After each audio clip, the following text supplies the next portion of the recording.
Bonjour, bonjour, soyez bénis tous. Alors, bon vendredi à tous. Alors, il était Amen. Et la santé mentale. Bien avant de commencer ces points que je vais vous prodiguer tout à l'heure, j'aimerais te faire poser une question, bien-aimé dans le Seigneur. Quel est l'état de ta santé mentale? Voilà. Tu répondras si cela te fait plaisir dans le commentaire ou personnellement, tu te poseras cette question à ta personne. Amen. Alors, bien avant d'aller en avant, bien aimé, j'aimerais vraiment te rassurer que Dieu tient vraiment à cœur ta santé mentale, physique et spirituelle. Amen. Et cela, nous pouvons le voir dans 3 Jean 1, verset 2, qui nous fait comprendre.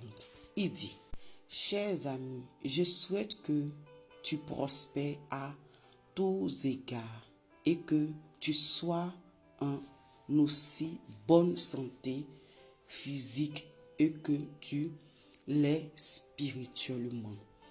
Amen. Ça, c'est la version Semeur. Alors, comme je le disais tout à l'heure, que Dieu désire que nous prospérons à tous égards, comme prospère l'état de notre âme. Et nous le verrons dans 1 Thessaloniciens 5, verset 23 qui dit que le Dieu de paix vous rend lui-même entièrement saint et qu'il vous garde parfaitement esprit, âme et corps pour que vous soyez irréprochables lors de la venue de notre Seigneur Jésus-Christ. Amen. Alors ici, ils sont étalés les 3 dimensions de notre être. Et nous voyons que c'est la volonté de Dieu et c'est lui-même qui peut nous rendre saints. Donc, les points que j'aimerais vous partager sont que nous devons prendre conscience que nos pensées, justement, nous ne pouvons pas nous séparer totalement de nos pensées. Mais c'est de comprendre que nous ne sommes pas nos pensées. C'est-à-dire, au fait, nos pensées ne nous définissent pas notre personne. Amen. Donc, le premier point, c'est de comprendre que tes pensées ne définissent pas ta personne. Oui, il est vrai, il peut t'arriver d'avoir des mauvaises pensées. Mais tu dois comprendre que ces pensées ne sont pas ta personne. Et ça, c'est le premier point. Et le deuxième point est que la santé mentale est dans le cadre de l'hygiène de notre vie. C'est-à-dire, lorsque tu te portes bien mentalement et que tu as une bonne santé, tu as une hygiène rayonnante, belle. Voilà. Lorsque cela n'est pas, c'est tout le contraire. Alors, le troisième point nous fait comprendre que nous pouvons vraiment faire une introspection, c'est-à-dire un bilan, et se questionner. D'où me viennent ces pensées? Exemple, peut-être que tu as regardé le journal où on annonçait des mauvaises nouvelles, ou est-ce que quelque chose qui t'a influencé négativement. Donc cela a généré en toi des pensées qui ne sont pas positives. Voilà. Donc c'est ce troisième point qui nous apporte directement au quatrième point, c'est d'identifier ces pensées. D'où ils proviennent. Pourquoi est-ce que tu penses comme ça? Est-ce que cela qu'est-ce que cela crée en toi? Voilà. Tu dois identifier tes pensées. Alors, le cinquième point, c'est de se séparer de son mental. Quand je dis de se séparer de son mental, ça va de pair au quatrième point. C'est-à-dire, lorsque tu identifies tes pensées, c'est-à-dire les mauvaises pensées qui te viennent, comme je l'avais dit dans le premier point, que tes pensées ne définissent pas ta personne. Donc, tu te sépares de cette mentalité, de cette pensée qui est venue affecter ton être. Amen. Tu dois refuser cela. Non, je ne suis pas cette personne.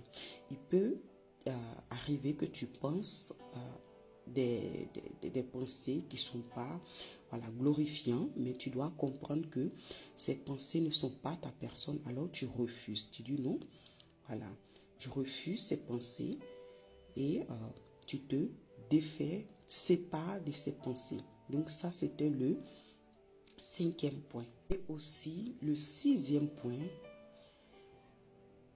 ça, c'est vraiment un truc qui nous arrive à tous. Ce sont les colportages de malheur. C'est quoi le colportage de malheur? Ce sont ces personnes qui ont cette habitude de vous prodiguer des documentaires vraiment dramatiques, des documents vraiment forts qui, à vous, ne fait pas du bien. Parce que, étant une personne sensible, ça vous affecte intérieurement. Ça vous affecte sur vos pensées et ça régénère des pensées de tristesse, de malheur. Et puis voilà, c'est aller pour la dépression, être totalement déprimé, voilà, et que tu commences déjà à penser très, très, très mal. Et ces codes porteurs de malheur, ces personnes, notamment, ne le font pas exprès. Voilà, elles ne le font pas sur le but de se moquer, mais au fait, elles le font inconsciemment, mais vous, ça vous affecte. C'est de vraiment bloquer ces personnes dans le sens de dire non, je n'aime pas ces genres de vidéos ou ce genre de messages. Voilà, je préfère que tu n'envoies pas cela. Amen. Et donc, vous vous séparez de ces personnes de code portage de malheur. Amen. Alors, pour terminer notre